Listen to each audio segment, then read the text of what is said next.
결혼한 지는 이제 반년도 안 지났는데 이대로 계속 결혼 생활을 이어갔다간 좋을 거 하나도 없을 것 같아 이혼을 준비 중인 여자입니다. 3인성우라는 고사성어가 있잖아요. 말 그대로 세 사람만 모이면 없는 호랑이도 만들 수 있다는데 그 말이 딱 무슨 말인지 이제서야 이해가 가네요. 저 혼자만 아니라고 백날 말하면 뭐하나요.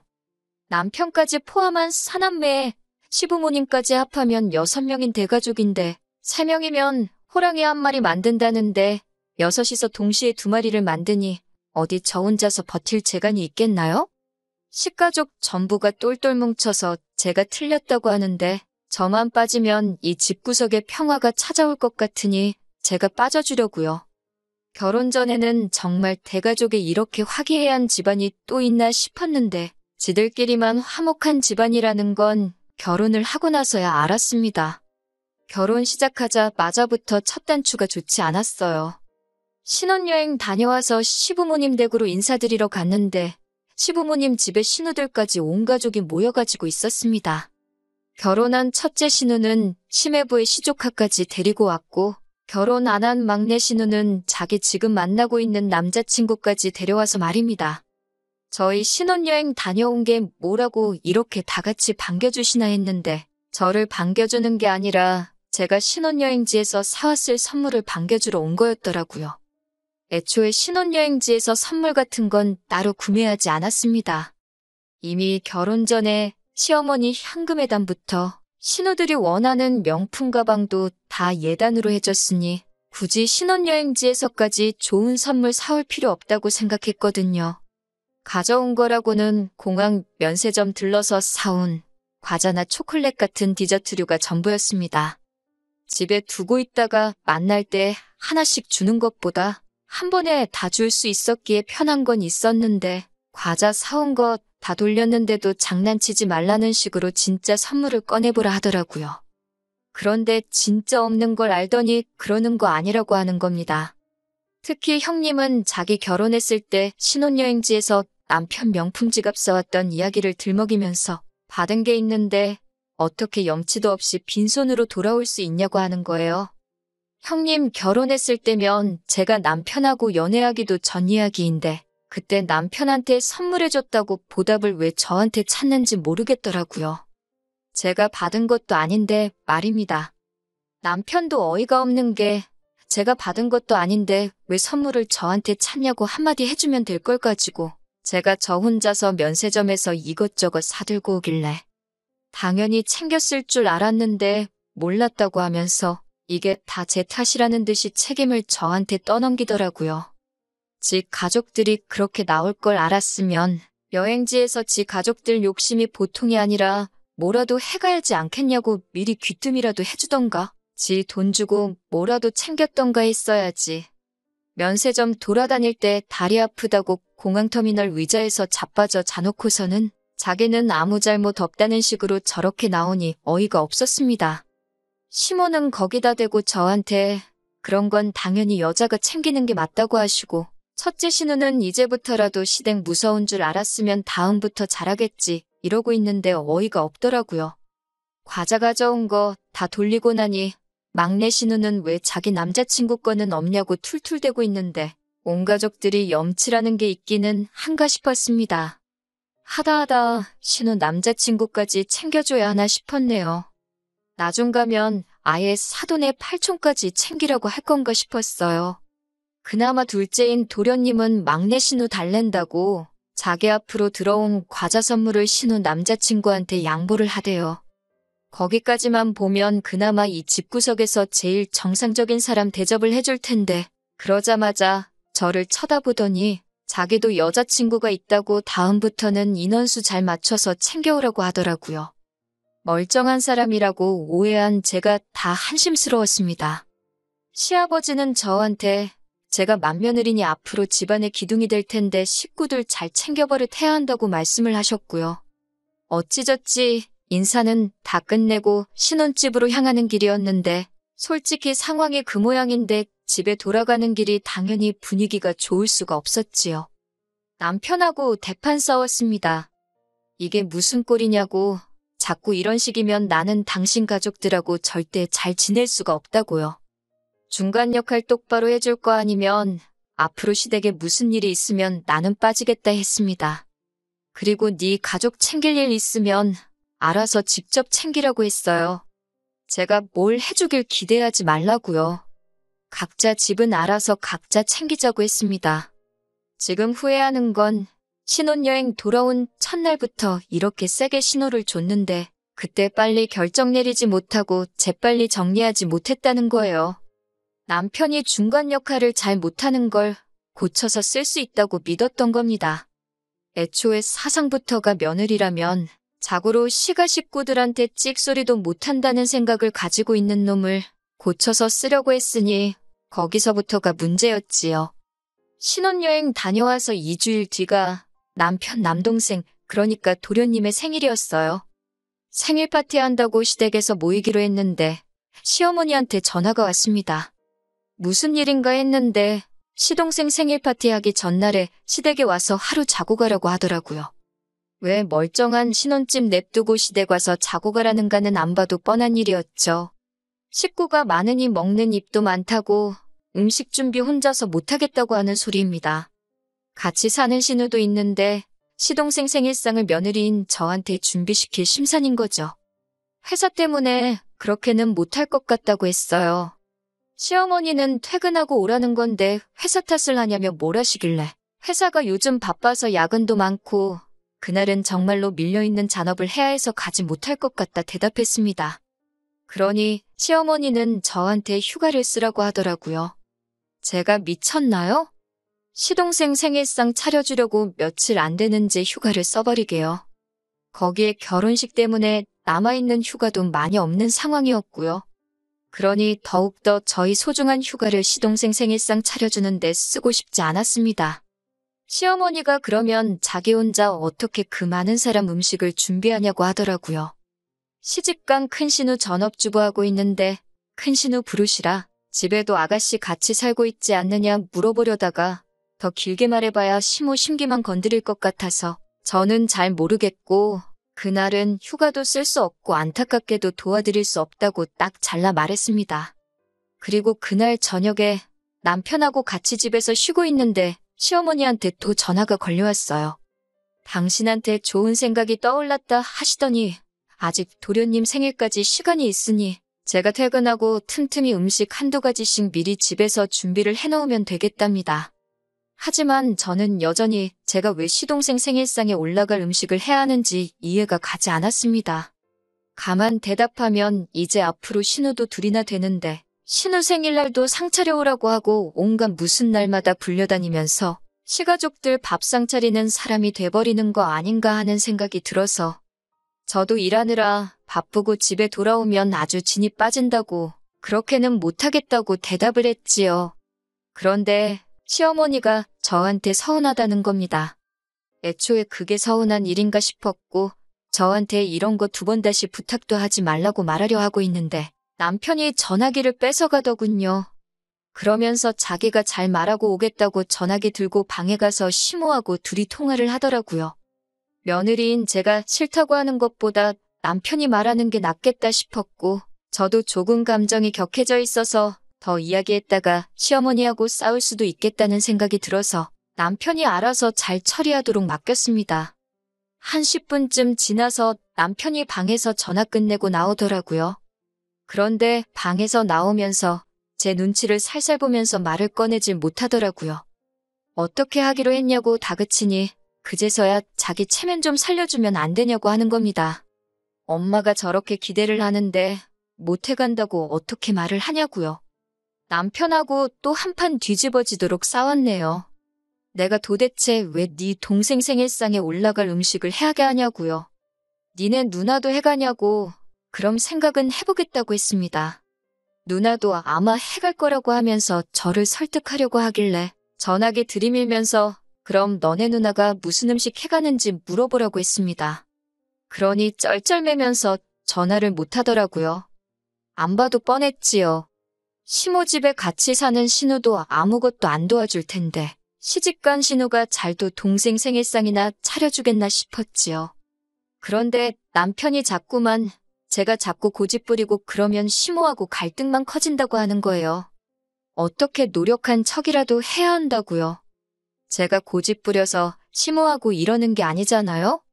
애초에 말도 안 되는 요구를 하는 건 심호인데 남편은 제가 마치 심호가 하는 일에 불만 갖고 있는 방골 며느리라고 말하는 것 같았습니다.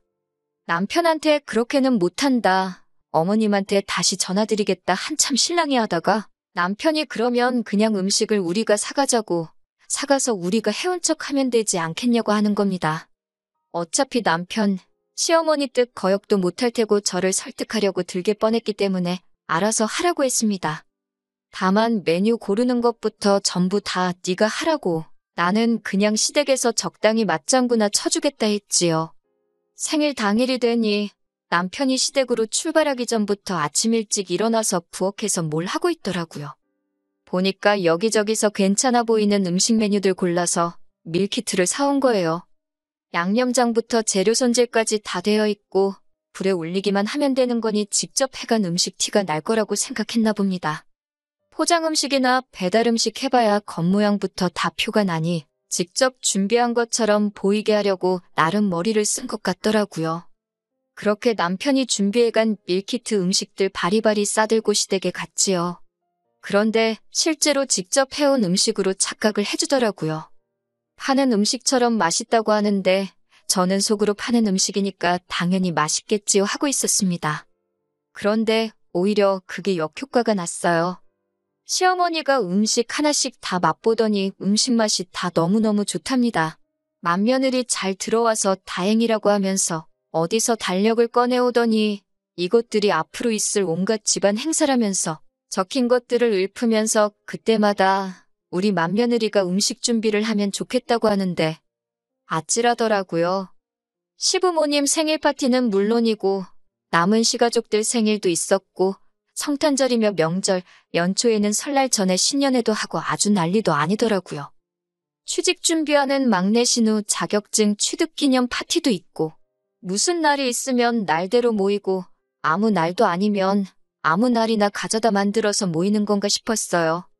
명절 같은 건 몰라도 자격증 취득 기념 파티는 또 뭔가요? 심지어 큰 신우네가 이번에 새 차를 뽑으면 사고 안 나고 잘 타고 다닐 수 있게 고사도 지내기로 했다고 하고 가족끼리 사이좋은 것도 좋지만 이건 좀 도를 넘은 것 같다는 생각이 들었어요. 거기에 일은 전부 저한테 시키려고 하고 있으니 말입니다.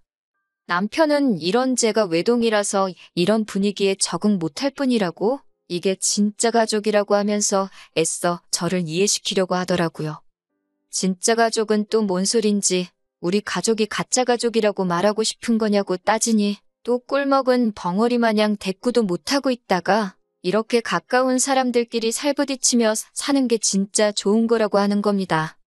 다 같이 지내는 게 누가 나쁘다고 했냐고.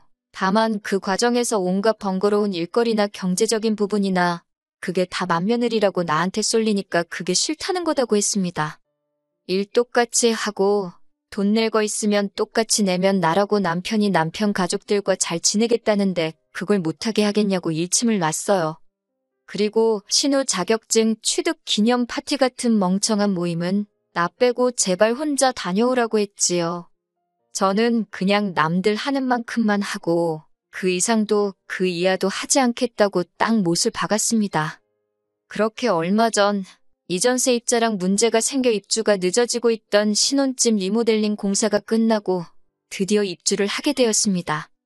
그전까지 머물던 집은 제가 첫 직장 구했을 때부터 전세로 살던 집이었는데 그렇게 오랜 기간 머물렀는데도 자가로 집이 생기니 전세로 살 때랑 다르게 이 집이 내 집이구나 싶은 생각이 들더라고요. 아무튼 집이 생겼으니 집들이 이야기가 나오게 되었습니다. 솔직히 시가 식구들 모여서 집들이 하면 엄청 스트레스 받을 걸 알았지만 생략할 만한 일도 아니거니와 친정 부모님이 많이 도와주셨던 덕분에 자가로 집도 생겼으니 집들이를 안 할 수도 없었지요. 그렇다고 친정만 집들이 하고 시가는 안 하고 할 수는 없잖아요. 제가 제 입으로 각자 잘하자고 했으니 어느 정도 솔선하는 모습을 보여야 한다고 생각했습니다. 그래서 까짓것 그냥 하자 굳게 결심해서 그때는 월차까지 내서 집들이 준비를 했습니다. 밀키트나 배달 음식으로 간단하게 차려낼 수도 있었지만 이왕 하는 거 제대로 하자 싶어서 음식도 손수 준비하기로 했고요. 그래서 집들이를 아침 일찍부터 해서 준비를 시작하고 있는데 초인종이 울리더라고요. 시가 식구들이 도와주러 일찍 올 일은 없을 테고 누군가 싶어서 문을 열었습니다. 그런데 문 앞에 처음 보는 웬 아가씨가 서 있더라고요. 누구시냐고 물었더니 도련님이 지금 만나고 있는 여자친구랍니다. 막내 신우 오빠 아니랄까봐 저번에 선물 안 챙겨줬다고 이번엔 여자친구까지 불렀나 싶었어요. 보아하니 신우도 남자친구 데려오려나 싶었고요. 음식이야 넉넉하게 준비했기에 상관없었는데 도련님이 여자친구한테 시간을 잘못 알려줬나 싶더라고요. 암만 그래도 그렇지 아침 7시부터 집들이를 시작하는 집이 어디 있겠어요? 그리고 올 거면 만나서 같이 올 것이지 여자친구한테 딸랑 집 주소 알려주고 남의 집 혼자서 오게 하는 시동생도 이해가 가지 않았습니다. 집들이 시간은 오후 7시라고 시간을 아무래도 잘못 알려준 것 같다고 했어요. 어차피 시동생도 똑같이 시간을 잘못 알고 있으면 얼마 안 있어서 도착할 거라 생각했거든요. 그러니 안에 들어와서 조금 기다리다가 시동생 도착하거든 둘이 어디 가서 데이트라고 하고 오라고 할 심산이었는데 시동생 여자친구가 난감한 표정을 지으면서 어머님이 자기를 보내서 온 거라고 하더라고요. 집들이 하니까 음식하는 거 도와주라고 했다네요. 어떻게 보면 저 혼자 음식 준비하는 거 힘들까봐 어머님이 도와준 거라고 볼 수도 있지만 별 거지 같은 상황이 다 있네 싶었습니다.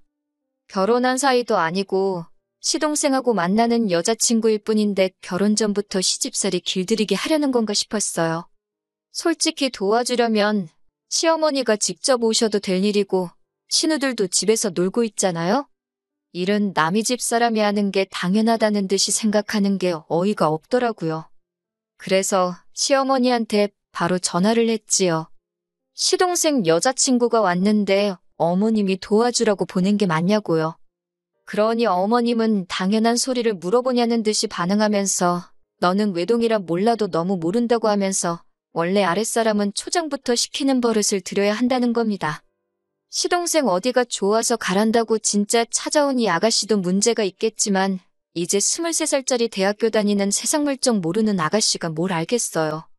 그냥 남자친구 어머니가 시키는 거니까 하는 수 없이 온 거라는 생각밖에 안 들고 그걸 보내라고 한 어머님이나 그걸 가라고 부추긴 시동생이나 일손 돕겠다는데 뭐가 문제냐는 남편 꼬라지를 보고 있으니 자기들끼리만 화목한 이 집구석 식구들이 며느리들 알기를 아주 우습게 알고 있구나 하는 생각이 들었습니다. 그래도 찾아왔는데 그냥 보낼 수는 없으니 안 도와줘도 좋으니 편히 쉬고 있으라고 했어요. 저녁 시간 돼서 집들이 시작하니까 시가 식구들 한 명씩 도착하는데 집들이라고 손에 선물이라고 들고 온 게 큰 신우가 휴지 하나 사들고 온 게 전부였습니다. 뭐 대단한 선물 바란 건 아니지만서도 말도 안 되는 시댁 행사 강제 참여시키는 건 고사하고 당장 시동생 생일상까지 부탁하던 사람들이 주거니 받거니 하면서 저도 가족의 일원으로 인정해주는 것처럼 보이진 않았어요. 집들이 끝나니까 당연한 듯이 또 시동생 여자친구 시켜서 뒷정리 도와주라 그러고는 지들끼리는 잘 먹었다 하고 뒤도 안 돌아보고 집으로 돌아가더군요.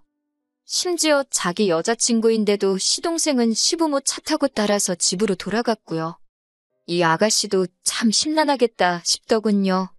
뒷정리 도와준다고 옴짝달싹 못하고 있길래 손님이 무슨 일을 하냐고 그냥 돌아가라고 했어요. 시동생한테 가스라이팅을 얼마나 당한 건지 계속 눈치 보고 있길래 오늘 아침 일찍부터 와줘서 너무 고생 많았다고 하면서 아가씨가 우리 도련님이랑 얼마나 깊은 사이고 어떤 미래까지 그리고 있는지는 모르겠지만 아가씨 앞으로 앞날이 창창한데 굳이 도련님하고 꼭 결혼해야겠다는 생각 아니면 일찌감치 헤어지는 게 좋겠다고 했습니다. 지금 나 보라고 나도 결혼한 지 반년도 안 지났는데 벌써부터 회의감을 느낀다고요. 제 말이 끝나기 무섭게 펑펑 울길래 어르고 달래서 집에 보냈습니다. 아가씨 배웅해주고 집에 돌아왔는데 남편은 집들이 끝나고 어지러진 상에는 손도 안 대고 소파에 걸터 앉아서 TV 보고 있더라고요. 안 그래도 도련님 여자친구 보고 생각이 많은데 집안일은 내일이라고 거들떠도 안 보는 남편 꼬라지 보니 우라가 치솟더라고요. 니네 식구 밥 먹은 건데 치울 생각도 없냐고 한마디 하니 남편이 며느리가 돼가지고 며느리 노릇 똑바로 안 하냐고 하는 겁니다. 왜 저렇게 뿔이 났나 했더니 지네 엄마가 신경 써서 시동생 여자친구 불러서 도와주게 시켰는데 며느리가 시어머니 성의를 무시했다는 거예요. 치우는 것도 저랑 그 아가씨랑 둘이서 치웠으면 금방 했었을 텐데 제가 쓸데없이 오지랖을 부려서 보내놓고는 그 아가씨가 할 일을 자기한테 떠넘기냐는 겁니다. 제 행동에 제가 책임을 지라는 거예요. 지금 시어머니가 며느리도 아니고 며느리가 될 사람도 아닌 아예 남의 집 멀쩡한 딸을 불러다가 일을 시키는 게 맞다고 생각하느냐 물었더니 여자가 잘해야지 집이 편한 거 아니겠냐고 하는 겁니다. 연애할 때부터 저렇게 잘하는 동생 여자친구를 보고 배우라는 거예요. 자기가 몇 번 참아줬더니만 며느리가 돼가지고 당연히 할 일을 안 하려고 하냐면서 저보고 며느리 노릇 똑바로 하라고 하더군요. 어차피 동생이랑 그 아가씨랑 결혼하면 제 쫄다고 생기는 건데 지금부터 확실히 가르쳐 놓는 게 맞다고요. 그 말을 들으니 남편이나 시가족들이 평소에 어떤 생각을 가지고 사는지 확신이 생기더라고요. 말은 동서 생기면 동서가 서열 맨 마지막이고 제가 수족처럼 부릴 수 있으니 그때 가서 제가 편해진다고 하지만 결과적으로는 저는 시댁에서 뒤에서 두 번째라는 거잖아요. 지난 몇 개월 동안 남편이 중간 역할 조금만 해주면 식가족 일로 싸울 일도 없고 잘 지낼 수 있을 거라고 생각했던 제 자신이 다 한심해지더라고요. 사람 고쳤을 수 없다는데 이건 남편 한 명만 고친다고 될 일도 아니었던 거예요. 오히려 이 집 식구들 중에 혼자 이게 틀리다고 생각하는 제가 비정상이었던 거예요. 이 결혼 생활 끝까지 끌고 가봐야 저도 똑같은 사람 되겠다 싶더라고요. 가스라이팅이 그래서 무서운 건가 싶었습니다. 이 집구석에 막내 며느리 누가 들어올지는 모르겠는데 참 불쌍하겠다 싶었고 맏며느리인 저도 결국 나중에 가선 시부모 부양은 둘째치고 큰 신우네 애라도 생기면 그 애까지 제가 맡아 키우겠다 싶은 생각이 들었습니다. 자기들끼리 화목한 집안에 제가 빠지는 게 도와주는 길이 아닐까 하는 생각이 들었어요. 며칠을 더 생각하다가 남편한테 이 집에서 더 이상 며느리로 살지 못하겠다고 더 시간 끌 필요도 없겠다고 말하고 이혼하자고 했습니다. 지금은 숙려기간 중이고 결혼기간이 짧은지라 합의 이혼하게 될 것 같습니다. 시동생은 여자친구랑 헤어진 것 같더라고요. 가족끼리 워낙 똘똘 뭉치는 집구석이니 똘똘 뭉쳐서 제 탓만 하고 있겠지요. 더 빨리 결정 내리지 못한 게 후회되지만 더 길게 시간 끌지 않은 걸로 위안 삼으려고 합니다. 아무쪼록 시가족들은 앞으로도 자식들 결혼시키지 말고 그냥 화목한 가족들끼리 평생 같이 지냈으면 좋겠어요. 애먼 사람 부려먹지 말고 말입니다.